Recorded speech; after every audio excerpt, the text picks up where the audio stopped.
में हमें एयरपोर्ट दिखाया जाता है जहां हम ब्रैड नाम के एक पायलट को देखते हैं। वो तेजी से जहाज की तरफ जा रहा होता है और साथ ही साथ वीडियो कॉल पर अपनी बेटी से बात भी कर रहा होता है। उसकी बेटी कहती है कि आज सुबह मैंने न्यूज देखी थी जिसमें बताया जा रहा था कि आप जिस एरिया में जा रहे हो वहाँ का मौसम बहुत ज्यादा खराब है, जिस वजह से और भी कई सारी फ्लाइट्स कैंसिल कर दी गई है, इसलिए आपको भी अपनी फ्लाइट कैंसिल करके घर वापस आना चाहिए। लेकिन ब्रैड मुस्कुराकर जवाब देता है कि मैं पहले भी कई बार ऐसे मौसम में सेफली जहाज उड़ा चुका हूँ, इसलिए तुम परेशान मत हो, मैं जल्द ही घर वापस आ जाऊंगा। ये सुनकर उसकी बेटी खुश हो जाती है और कॉल काट देती है। उसके बाद ब्रैड जहाज के केबिन में आकर को पायलट से मिलता है। को पायलट थोड़ा सा नर्वस था क्योंकि आज वो पहली बार फ्लाइट उड़ाने वाला था। तभी एक एयर होस्टेस आकर ब्रैड को बाहर बुलाती है, जहाँ एक पुलिस अफसर ब्रैड को बताता है कि इमरजेंसी की वजह से तुम्हें एक कातिल को अपने साथ ले जाना पड़ेगा जिसका नाम टोनी है। टोनी एक बहुत ही ताकतवर और खतरनाक इंसान है जिस पर मर्डर का केस है और अब इसे जहाज के जरिए दूसरी कंट्री ले जाकर उम्र भर कैद के लिए जेल में डाला जाएगा। वो पुलिस अफसर ब्रैड से कहता है कि ये जिम्मेदारी हम तुम्हें इसलिए दे रहे हैं क्योंकि तुम एक काबिल और समझदार पायलट हो। ब्रैड मान जाता है और टोनी को सबसे लास्ट वाली सीट्स में बिठा देता है ताकि बाकी पैसेंजर्स को कोई परेशानी न हो। उसके बाद सभी पैसेंजर्स अपने सीट्स पर बैठ जाते हैं और ब्रैड जहाज के स्टाफ के पास आकर कंफर्म कर लेता है कि सभी पैसेंजर्स आ गए हैं, जिसके बाद जहाज टेक ऑफ कर लेती है। ऊंचाई पर पहुंचने के बाद ब्रैड जहाज को ऑटो पायलट पर लगाकर को पायलट के साथ अपनी फैमिली के बारे में बातें करने लगता है। ब्रैड को पायलट को मोबाइल में अपनी बेटी की फोटो दिखाता है और कहता है कि मैं अपनी बेटी से बहुत प्यार करता हूँ और हमारा इस दुनिया में एक दूसरे के अलावा और कोई भी नहीं है। दूसरी तरफ जहाज में बैठे पैसेंजर्स सफर को एंजॉय कर रहे होते हैं, लेकिन उन्हें पता नहीं था कि कुछ देर बाद उनके साथ बहुत ही बुरा होने वाला है। केबिन में बैठे दोनों पायलट्स भी खुश थे और जहाज भी नॉर्मल तरीके से फ्लाई कर रहा था, लेकिन तभी अचानक मौसम खराब हो गया और जहाज हल्के से झटके लेने लगा, जिस वजह से ब्रैड परेशान हो जाता है क्योंकि उसे कुछ ठीक नहीं लग रहा था। वो सभी मुसाफिरों को सीट बेल्ट बांधने के लिए अनाउंस करता है और रेडियो के जरिए वो कंट्रोल टावर से बात करने की कोशिश करता है, पर उसकी बात नहीं हो पाती क्योंकि मौसम खराब होने की वजह से यहाँ के सारे रेडियोस काम करना बंद कर देते हैं। तभी अचानक बिजली का तेज झटका प्लेन से आकर लगता है, जिस वजह से प्लेन जोर जोर से झटके लेने लगता है। ब्रैड पैसेंजर्स का हाल देखने के लिए केबिन से बाहर जाता है। पैसेंजर्स को देखकर ब्रैड को थोड़ा बहुत सुकून मिल जाता है क्योंकि सभी पैसेंजर्स सेफ थे, पर यहाँ अब धीरे धीरे लाइट बंद होती जा रही थी और तभी प्लेन को कई और झटके लगते हैं, जिससे ब्रैड का सिर सामने छत से टकराकर नीचे गिर जाता है और उसके माथे पर चोट लग जाती है। इस सूरत हाल को देखते हुए सभी पैसेंजर्स की हालत खराब होने लगी थी। ब्रैड जल्दी से वापस केबिन में आकर अपने साथी के साथ मिलकर प्लेन को संभालने में लग जाता है। ये उनके लिए काफी मुश्किल टाइम था। मौसम खराब होने की वजह से उन्हें आगे कुछ भी नहीं दिखाई दे रहा था। ब्रैड कहता है कि हमें प्लेन को नीचे लाना होगा क्योंकि अगर प्लेन को एक और झटका लगा तो प्लेन तबाह हो सकता है। ये लोग फौरन जहाज का अल्टीट्यूड कम करने लगते हैं और जहाज तेजी से नीचे की तरफ जाने लगता है। जहाज के अंदर मौजूद पैसेंजर्स काफी ज्यादा डरे हुए थे। तभी क्रिमिनल टोनी के साथ जो पुलिस अफसर आया होता है उसके हाथ से मोबाइल छूट जाता है। वो अपने मोबाइल फोन को उठाने के लिए अपना सीट बेल्ट खोल लेता है, जिसकी मदद करने के लिए एक एयर होस्टेस भी अपना सीट बेल्ट खोलकर आगे आती है। अब क्योंकि प्लेन तेजी से नीचे की तरफ जा रहा था, जिस वजह से उनका सीट बेल्ट खुलते ही ये दोनों तेजी से ऊपर छत से टकरा जाते हैं।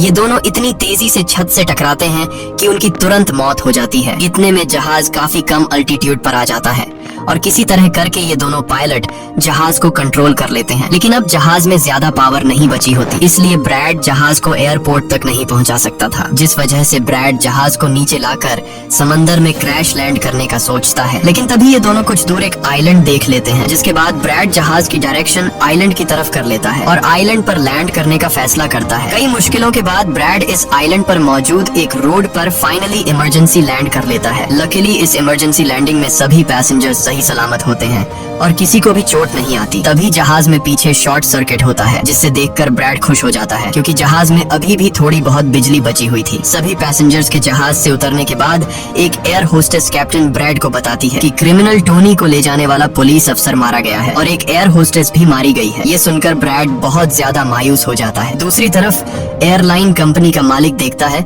कि उसका एक जहाज अचानक गायब हो गया है क्योंकि उसने प्लेन को लैंड होते हुए नहीं देखा था और काफी देर से रेडियो खराब होने की वजह से उसका पायलट से कांटेक्ट भी नहीं हो पा रहा था। इसीलिए वो एयरलाइन कंपनी का मालिक स्कार्सडेल नाम के एक रेस्क्यू एक्सपर्ट को बुलाता है, जो ऐसे लोगों को ढूंढने का काम करता है जो मुश्किल में कहीं फंसे हुए होते हैं। एयरलाइन कंपनी का मालिक उसे कहता है कि मुझे मेरे प्लेन्स की सारी डिटेल्स चाहिए, जैसे वो कहाँ गया, उसके वर्कर्स और सभी पैसेंजर्स कहाँ हैं। जिसके बाद रेस्क्यू एक्सपर्ट अपने काम पर लग जाता है। दूसरी तरफ सारे पैसेंजर्स इस सोच में थे कि हम यहाँ क्यों उतरे हैं। ब्रैड सभी पैसेंजर्स को इकट्ठा करके समझाता है कि इमरजेंसी की वजह से हमें यहाँ उतरना पड़ा। प्लेन में अभी भी थोड़ी बहुत बिजली मौजूद है, जिसे हम बाकी चीजों को ठीक कर लेंगे। तब तक आप लोग यहाँ आराम से रहें और आप लोग घबराइएगा नहीं, बहुत जल्द हम यहाँ से निकल जाएंगे। जिसके बाद ब्रैड प्लेन के पास आकर उसे ठीक करने में लग जाता है, पर वो देखता है कि जहाज में पावर काफी कम है, इसलिए उन्हें मदद का इंतजार करना होगा। ये लोग मैप निकालकर खुद ही अपनी लोकेशन देखने लगते हैं ताकि उन्हें पता चल सके कि आखिर ये लोग किस जगह पर हैं। ब्रैड का साथी को पायलट नक्शा देखकर बताता है कि हम एक प्राइवेट आइलैंड पर फंसे हुए हैं। ये जगह बहुत ही खतरनाक है। यहाँ पर ऐसे लोग हैं जो किसी सरकार या गवर्नमेंट की बात नहीं मानते। अगर इन लोगों ने हमें पकड़ लिया तो हमारी जान खतरे में पड़ सकती है और हमारी गवर्नमेंट भी हमें नहीं बचा पाएगी। ये सुनकर ब्रैड कहता है कि अब कहीं से भी करके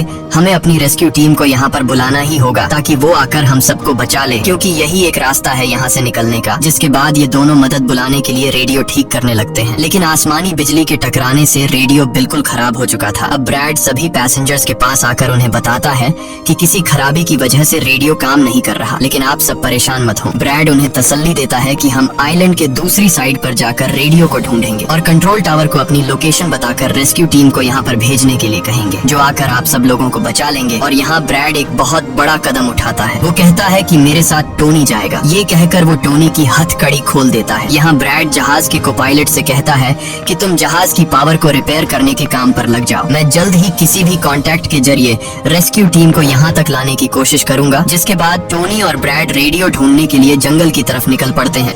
रास्ते में टोनी ब्रैड को उस पर भरोसा करने के लिए थैंक्स कहता है। अब हम इस आइलैंड पर रहने वाले आतंकवादी ग्रुप को देखते हैं, जिनके पास एक आदमी दौड़ कर आता है और वो आदमी उस ग्रुप के लीडर को बताता है कि यहाँ आइलैंड पर एक प्लेन आकर रुका है इमरजेंसी की वजह से और उसके अंदर बहुत सारे लोग हैं जो अलग अलग कंट्रीज से हैं। ये सुनकर ग्रुप का लीडर उस आदमी को कुछ पैसे देता है और ग्रुप का लीडर अपनी टीम से तैयार होने को कहता है। आइलैंड के जंगल में ब्रैड और टोनी आगे बढ़ रहे होते हैं। टोनी ब्रैड से पूछता है कि तुमने मुझे आजाद क्यों किया और अब मुझे कहाँ लेकर जा रहे हो। तब ब्रैड उसे कहता है क्योंकि मैं तुम्हारी वजह से सबको खतरे में नहीं डाल सकता और यहाँ एक खतरनाक आतंकवादी ग्रुप है जिसका मेरे साथ मिलकर तुम्हें सामना करना है। तब टोनी ब्रैड से कहता है कि मैं एक मिलिट्री बैकग्राउंड से हूँ और मैं यूएस मिलिट्री में कई साल ड्यूटी कर चुका हूँ। कुछ ही देर में पीछे से टोनी की आवाज आनी बंद हो जाती है। जब ब्रैड पीछे मुड़कर देखता है तो टोनी वहाँ नहीं था। वो ब्रैड से अपनी जान छुड़ाकर भाग चुका था और अब ब्रैड अकेले ही जंगल में आगे निकल पड़ता है। जंगल में आगे बढ़ते हुए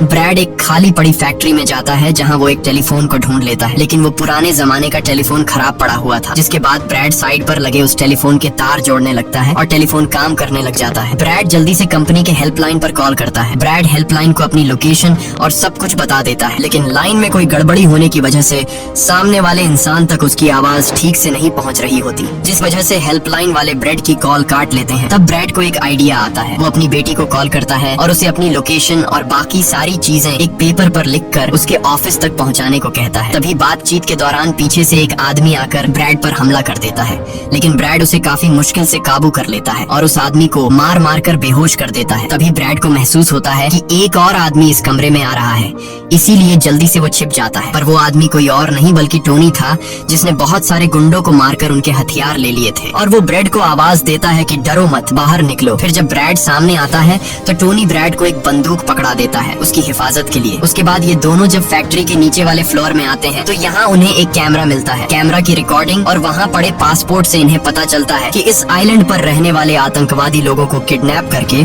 उनकी फैमिली से काफी बड़ी रकम की डिमांड करते हैं। और जब किडनैप किए हुए बंदे की फैमिली की तरफ से उन्हें पैसे मिल भी जाते हैं तब भी ये लोग उसे छोड़ने के बजाय मार देते हैं। ये देखकर ब्रैड समझ जाता है कि हमारे पैसेंजर्स भी खतरे में हैं। जिसके बाद ये दोनों बाहर निकलते हैं और सामने उन्हें एक गाड़ी दिखाई देती है। ये गाड़ी उस आतंकवादी की थी जो कुछ देर पहले ब्रैड के हाथों मारा गया। अब ये दोनों बाहर खड़ी गाड़ी में बैठ जाते हैं और अपने पैसेंजर्स की तरफ जाने लगते हैं। उधर सभी पैसेंजर्स ब्रैड के इंतजार में बैठे हुए होते हैं कि ब्रैड जल्द ही उनके लिए मदद लेकर आ जाएगा। तभी उन्हें किसी गाड़ी की आवाज आती है। गाड़ी की आवाज सुनकर ये लोग खुश हो जाते हैं और ये लोग समझते हैं कि ब्रैड उनके लिए रेस्क्यू टीम बुला लिया है। लेकिन ये रेस्क्यू टीम नहीं बल्कि इस आइलैंड पर रहने वाले आतंकवादी थे। वो लोग गोलियां चलाकर सभी पैसेंजर्स को डराने लगते हैं। उन गोलियों की आवाज ब्रैड और टोनी ने भी सुन ली थी, जिसके बाद ये लोग कार की स्पीड बढ़ाकर जल्दी से प्लेन तक पहुंचने की कोशिश करते हैं। आतंकवादी ग्रुप का लीडर एयर होस्टेस से सभी यात्रियों की लिस्ट मांगता है। डर के मारे जल्दी से एयर होस्टेस उसे लिस्ट ला कर दे देती है। फिर गैंग का एक आदमी को पायलट से पूछता है कि तुम्हारा सीनियर पायलट कहाँ पर है, जिस पर को पायलट बताता है कि किसी काम से वो जंगल में गया कर उसके ऑफिस तक पहुंचाने को कहता है। तभी बातचीत के दौरान पीछे से एक आदमी आकर ब्रैड पर हमला कर देता है, लेकिन ब्रैड उसे काफी मुश्किल से काबू कर लेता है और उस आदमी को मार मार कर बेहोश कर देता है। तभी ब्रैड को महसूस होता है कि एक और आदमी इस कमरे में आ रहा है, इसीलिए जल्दी से वो छिप जाता है। पर वो आदमी कोई और नहीं बल्कि टोनी था, जिसने बहुत सारे गुंडों को मारकर उनके हथियार ले लिए थे। और वो ब्रैड को आवाज देता है कि डरो मत, बाहर निकलो। फिर जब ब्रैड सामने आता है तो टोनी ब्रैड को एक बंदूक पकड़ा देता है उसकी हिफाजत के लिए। उसके बाद ये दोनों जब फैक्ट्री के नीचे वाले फ्लोर में आते हैं तो यहाँ उन्हें एक कैमरा मिलता है। कैमरा की रिकॉर्डिंग और वहाँ पड़े पासपोर्ट से इन्हें पता चलता है कि इस आइलैंड पर रहने वाले आतंकवादी लोगों को किडनैप करके उनकी फैमिली से काफी बड़ी रकम की डिमांड करते हैं। और जब किडनैप किए हुए बंदे की फैमिली की तरफ से उन्हें पैसे मिल भी जाते हैं, तब भी ये लोग उसे छोड़ने के बजाय मार देते हैं। ये देखकर ब्रैड समझ जाता है कि हमारे पैसेंजर्स भी खतरे में हैं। जिसके बाद ये दोनों बाहर निकलते हैं और सामने उन्हें एक गाड़ी दिखाई देती है। ये गाड़ी उस आतंकवादी की थी जो कुछ देर पहले ब्रैड के हाथों मारा गया। अब ये दोनों बाहर खड़ी गाड़ी में बैठ जाते हैं और अपने पैसेंजर्स की तरफ जाने लगते हैं। उधर सभी पैसेंजर्स ब्रैड के इंतजार में बैठे हुए होते हैं कि ब्रैड जल्द ही उनके लिए मदद लेकर आ जाएगा। तभी उन्हें किसी गाड़ी की आवाज आती है। गाड़ी की आवाज सुनकर ये लोग खुश हो जाते हैं और ये लोग समझते हैं कि ब्रैड उनके लिए रेस्क्यू टीम बुला लिया है। लेकिन ये रेस्क्यू टीम नहीं बल्कि इस आइलैंड पर रहने वाले आतंकवादी थे। वो लोग गोलियां चलाकर सभी पैसेंजर्स को डराने लगते हैं। उन गोलियों की आवाज ब्रैड और टोनी ने भी सुन ली थी, जिसके बाद ये लोग कार की स्पीड बढ़ाकर जल्दी से प्लेन तक पहुंचने की कोशिश करते हैं। आतंकवादी ग्रुप का लीडर एयर होस्टेस से सभी यात्रियों की लिस्ट मांगता है। डर के मारे जल्दी से एयर होस्टेस उसे लिस्ट ला कर दे देती है। फिर गैंग का एक आदमी को पायलट से पूछता है कि तुम्हारा सीनियर पायलट कहाँ पर है, जिस पर को पायलट बताता है कि किसी काम से वो जंगल में गया था पर अभी तक वापस नहीं आया। तभी वहाँ पर ब्रैड और टोनी भी पहुँच जाते हैं, लेकिन ये दोनों चुपके से दूर से इन लोगों को देख रहे होते हैं। इसी दौरान एक औरत वहाँ से भागने की कोशिश करती है, पर वो लोग गोली चलाकर उसे मार देते हैं। ये देखकर ब्रैड उनकी मदद करने के लिए जाता है, पर टोनी उसे रोक लेता है और टोनी कहता है कि तुम शांत रहो, अभी जाना ठीक नहीं। गैंग का लीडर सभी पैसेंजर्स को एक बस में बैठा लेता है और गैंग का लीडर अपने दो साथियों को वहीं छोड़कर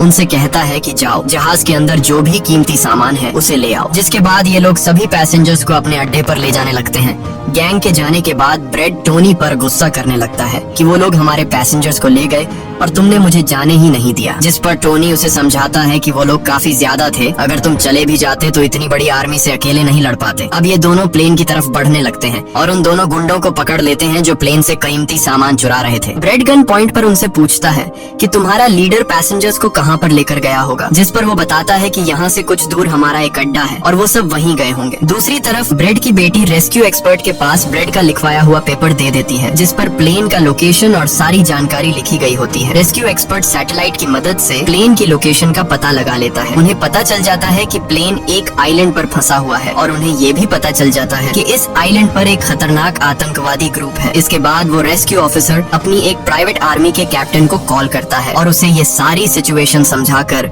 उस आइलैंड पर जाने को कहता है। प्राइवेट आर्मी का कैप्टन मान जाता है और अपने साथियों के साथ एक पैसों का भरा हुआ बैग और कई सारे वेपन्स के बैग गाड़ी में लोड करके उस आइलैंड पर जाने के लिए रेडी हो जाते हैं। दूसरी तरफ ब्रैड देखता है कि उन आतंकवादियों के ले जाने से पहले जहाज के को पायलट ने जहाज का पावर सिस्टम रिपेयर कर लिया था और ब्रैड देखता है कि जहाज में पावर वापस आ गई है, जिसे देखकर वो बहुत खुश हो जाता है। अब ब्रैड आने वाले प्राइवेट आर्मी टीम के लिए अपनी यूनिफॉर्म पर एक मैसेज लिखकर छोड़ देता है और टोनी के साथ उस जगह पर निकल पड़ता है जहाँ गैंग वाले प्लेन के सभी पैसेंजर्स ले गए थे। जंगल के रास्ते से होते हुए ये दोनों उन आतंकवादियों के अड्डे पर पहुँच जाते हैं और ये दोनों गाड़ी से निकलकर चुपके से उस जगह में घुस जाते हैं जहाँ वो सारे गुंडे पैसेंजर्स को डराकर उनकी वीडियोस बना रहे थे ताकि ये वीडियोस इनकी फैमिली को भेजकर उनसे पैसे वसूल सके। दूसरी तरफ रेस्क्यू एक्सपर्ट की तरफ से भेजी गई प्राइवेट टीम भी प्लेन के पास पहुंच जाती है, पर उन्हें वहां जब कोई नहीं मिलता तो टीम का लीडर प्लेन के अंदर जाकर चेक करता है जहां उन्हें दो लोगों की लाशें मिलती हैं। ये वो दो लोग थे जिन्हें गैंग के लीडर ने प्लेन में से सारा कीमती सामान चुराने का कहा था, लेकिन ब्रेड ने उन दोनों को मार दिया। प्राइवेट टीम के कैप्टन को ब्रेड का छोड़ा हुआ मैसेज भी मिलता है, जो उस आतंकवादी गैंग के अड्डे तक आने का रास्ता था। आतंकवादियों के अड्डे पर टोनी और ब्रेड चुपके से उन पर नजर रखे हुए थे और जैसे ही उन्हें मौका मिलता है, ये दोनों चुपके से पीछे से आकर दो आतंकवादियों को मार देते हैं। फिर ये दोनों चुपके से आगे बढ़ते हैं और एक कमरे के बाहर जा पहुंचते हैं। इस कमरे के अंदर सभी पैसेंजर्स को कैद करके रखा गया था। अब ब्रेड इन लोगों को छुड़ाना तो चाहता था, पर वहाँ बहुत सारे गार्ड्स पहरा दे रहे थे और ब्रेड के पास दरवाजे का ताला खोलने की चाबी भी नहीं थी। इसके बाद ये दोनों एक एक करके उन गार्ड्स को मार गिराते हैं और टोनी तो हथौड़ा उठाकर कई सारे गार्ड्स को हथौड़े से मार देता है। यहाँ ब्रेड एक गार्ड से चाबी लेकर उन पैसेंजर्स को कमरे से आजाद कर देता है। वो उनसे कहता है कि जल्दी से उसी बस में बैठ जाओ जिसमें तुम सबको आतंकवादियों ने यहाँ लाया था, और वो सभी जल्दी से उस बस में जाकर बैठ जाते हैं। तभी टोनी ब्रेड के पास आकर बताता है कि यहाँ से गाड़ी के जरिए बाहर निकलने का सिर्फ एक ही रास्ता है, मगर वहाँ कई सारे गुंडे बंदूक लिए खड़े हैं जो हमें देखते ही हम पर गोलियां बरसाना शुरू कर देंगे। जब ब्रेड पैसेंजर्स की तरफ देखता है तो वो सभी बहुत ज्यादा डरे हुए होते हैं। अब यहाँ ब्रेड अपनी जान को खतरे में डालते हुए एक फैसला करता है और टोनी से कहता है कि मैं वहाँ पर मौजूद सभी आतंकवादियों का ध्यान भटकाऊंगा और तुम मौके का फायदा उठाते हुए सभी पैसेंजर्स को यहाँ से ले जाना। अब पहले तो टोनी ब्रेड को ऐसा करने से मना करता है। वो कहता है कि ऐसा करने से वो लोग तुम्हें मार देंगे, लेकिन ब्रेड कहता है कि इसके अलावा हमारे पास और कोई दूसरा रास्ता नहीं है। ये सुनकर टोनी मान जाता है। ब्रेड वहाँ से निकलकर आतंकवादियों के पास आता है। वहाँ ब्रेड गैंग के लीडर से बात करता है कि मैंने हेल्प के लिए इन्फॉर्म कर दिया है, जल्द ही यहाँ पर रेस्क्यू टीम आ जाएगी, इसलिए सभी पैसेंजर्स को यहाँ से जाने दो। ये सुनकर सभी गैंग वाले ब्रेड पर हंस पड़ते हैं और ब्रेड को पीटने लग जाते हैं। गैंग का हेड कहता है कि ऐसे कैसे छोड़ दूं, पैसों के बिना मैं किसी को नहीं छोड़ता। और अब जैसे ही ये लोग ब्रेड को मारने वाले होते हैं, तभी वहाँ पर प्राइवेट रेस्क्यू टीम पहुंचकर आतंकवादियों पर हमला कर देती है और काफी देर तक गोलीबारी करने के बाद गैंग के कई सारे लोगों को मारकर वो ब्रेड को छुड़ा लेते हैं और ब्रेड को बस में उठाकर यहाँ से निकल जाते हैं। यहाँ गैंग का लीडर देखता है कि उसके कई सारे साथियों के साथ उसका छोटा भाई भी मारा गया। ये देखकर वो बहुत ज्यादा गुस्सा हो जाता है और कसम उठाकर कहता है कि वो इन लोगों में से एक को भी नहीं छोड़ेगा और सभी को चुन चुन कर मारेगा। इसके बाद वो अपनी टीम से कहता है कि जल्दी से तैयारी कर लो, हम जल्द ही इन लोगों को मारने के लिए निकलेंगे। बस में प्राइवेट टीम का कैप्टन सभी को बताता है कि हम बस 5 लोगों की छोटी सी एक प्राइवेट टीम है जो बस तुम्हें यहाँ बचाने के मिशन पर आए हैं और हम कोई रेस्क्यू टीम नहीं है। रेस्क्यू टीम को यहाँ आने में कुछ टाइम और लगेगा। ये सुनकर ब्रेड घबरा जाता है और कहता है कि हमारे पास टाइम नहीं है क्योंकि गैंग वाले जल्द ही हमारे पीछे आएंगे और हमें देखते ही मार डालेंगे। पर मेरे पास एक आइडिया है। जहाज के पास पहुँचते ही ब्रेड सभी पैसेंजर्स से कहता है कि जहाज में पावर वापस आ चुकी है, यानी अब जहाज स्टार्ट हो जाएगा और हम लोग फौरन यहाँ से निकल जाएंगे। इसलिए आप सब लोग जल्दी से जहाज में बैठ जाओ क्योंकि हम रेस्क्यू टीम का इंतजार नहीं कर सकते। उन्हें यहाँ आने में वक्त लगेगा और अगर हम यहाँ रुके तो उन आतंकवादियों के हाथों मारे जाएंगे। ये सुनकर सारे लोग प्लेन में बैठ जाते हैं जबकि ब्रेड प्लेन की तमाम चेकिंग करने में लग जाता है और प्राइवेट टीम के लोग पहले से आने वाले खतरे के लिए तैयार बैठ जाते हैं। तभी अचानक वो आतंकवादी ग्रुप आकर उन पर हमला कर देता है, जिन्हें देखकर प्राइवेट टीम उन्हें रोकने में लग जाती है और यहाँ दोनों तरफ से काफी गोलीबारी होती है। पर इस प्राइवेट टीम के पास काफी अच्छी गन्स थी, जिस वजह से वो बहुत सारे गुंडों को मार देते हैं। ब्रेड जल्दी से प्राइवेट टीम के लीडर को बताता है कि मैं अगले 5 मिनट बाद जहाज को स्टार्ट करने वाला हूँ और तुम सब भी जल्दी से जहाज में चढ़ जाना। इसके बाद ब्रेड टोनी के पास जाता है और उसका शुक्रिया अदा करता है कि तुमने मेरे इतने मुश्किल वक्त में साथ दिया। ब्रेड खुद को गोलियों से बचाते हुए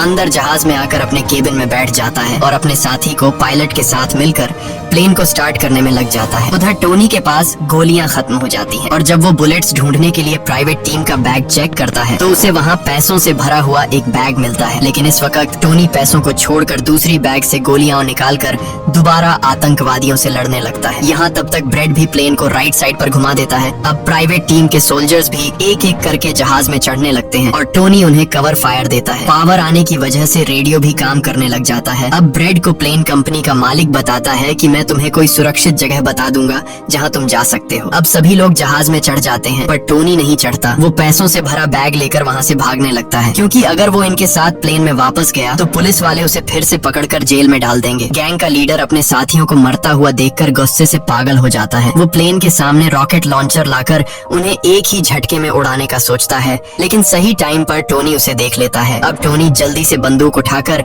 उसे शूट करके मार देता है और सभी लोगों की जान बचा लेता है। ये देखकर ब्रेड टोनी के इस काम से बहुत खुश हो जाता है और ब्रेड अपनी पूरी ताकत लगाकर प्लेन उड़ाने में कामयाब कामयाब हो ही जाता है। ये देखकर टोनी सभी पैसेंजर्स और ब्रेड के लिए खुश होता है और पैसों का भरा हुआ बैग लेकर जंगल की तरफ भाग जाता है। ब्रेड जहाज को इस आइलैंड से दूर ले जाता है और जहाज का मालिक उसे एक एयरपोर्ट के बारे में बताता है जहां ये लोग जा सकते थे, जो अब इनके काफी करीब था। ब्रेड एयरलाइन कंपनी के मालिक की बताई हुई जगह की तरफ जहाज को ले जाता है, लेकिन तभी एक बार फिर जहाज के इंजन में आग लग जाती है और जहाज तबाह होने लगता है। इसलिए ब्रेड दोबारा से इमरजेंसी वार्निंग ऑन करता है और धीरे धीरे जहाज को नीचे रनवे पर लाने की कोशिश करता है। फाइनली बड़ी मुश्किल के बाद ब्रेड जहाज को रनवे पर उतार देता है और सब लोगों की जान बच जाती है। ब्रेड और उसका साथी को पायलट काफी खुश हो जाते हैं। उधर प्लेन कंपनी का मालिक और उसकी टीम भी बेहद खुश थी। अब ब्रेड पैसेंजर्स का हाल देखने के लिए पीछे जाता है तो वो देखता है कि सभी पैसेंजर सेफ हैं और ये